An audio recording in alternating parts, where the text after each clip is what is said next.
accusée de racisme et de maltraiter sa fille Cassie par plusieurs internautes, Anaïs Camizuli a répondu cash. En plus d'afficher ces personnes sur son compte Instagram, l'ancienne candidate de télé-réalité a annoncé qu'elle porterait plainte. Après la télé-réalité, la réalité.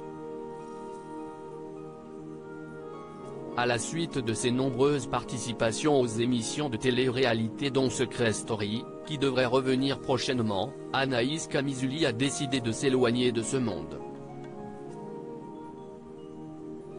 En effet, la jeune femme est désormais une maman solo et s'y auprès de sa fille qu'elle vit sa meilleure vie dans le sud de la France. En août dernier, cette dernière faisait d'ailleurs comprendre qu'elle se consacrerait plus qu'à Cassie, 3 ans, et ensemble, elles ont pris un nouveau départ. Nous y sommes mon amour. Notre nouvelle maison, notre nouveau départ à toutes les deux. On va être heureuse, j'en suis persuadée, indiquait la meilleure amie d'Eddie Ben Youssef sur ses réseaux sociaux, tout en rentrant dans sa nouvelle maison.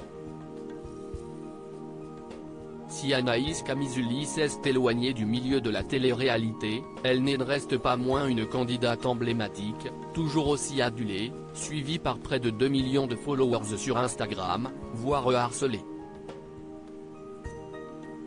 En effet, en plus d'avoir été la cible d'une harceleuse pendant des années, qui a écopé de 2 ans de prison et une interdiction de s'approcher de la famille, elle est au cœur de certaines polémiques sur les réseaux sociaux. Anaïs Camizuli accusée de racisme, j'ai une haine, une boule au ventre. Ce mercredi 1er février, la copine d'Amélie Netton est sortie de ses gonds et pour cause. Des tiktokeuses l'accusent ouvertement de racisme, mais aussi de maltraiter sa fille puisqu'elle lui fait un lissage alors qu'elle a, de base, des cheveux crépus. Face à ces accusations, l'ex-candidate de télé-réalité a donc dégainé son compte Instagram pour y poster plusieurs stories coups de gueule. Par où commencer ?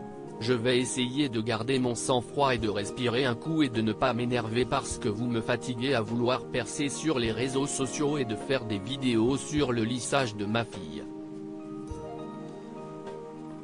Commence-t-elle, visiblement en colère. Tu sous-entends que je maltraite ma fille.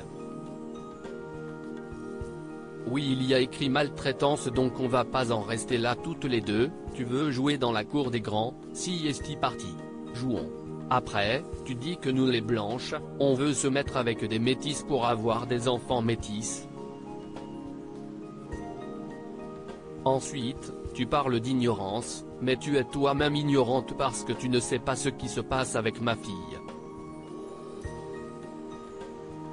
Donc si ça te convient pas et que tu penses que je la maltraite, viens à 7h30 la coiffer. Continue la Marseillaise.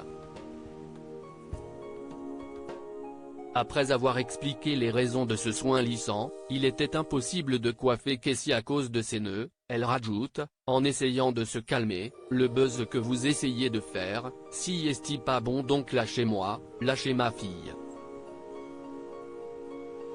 Mais je vais pas vous lâcher, je viens d'envoyer un message à mon avocat, je vais poursuivre ces jeunes filles, ça fait partie du jeu. La jolie brunette conclut, il faut réfléchir à 2 fois, concentrez-vous sur l'école, travaillez.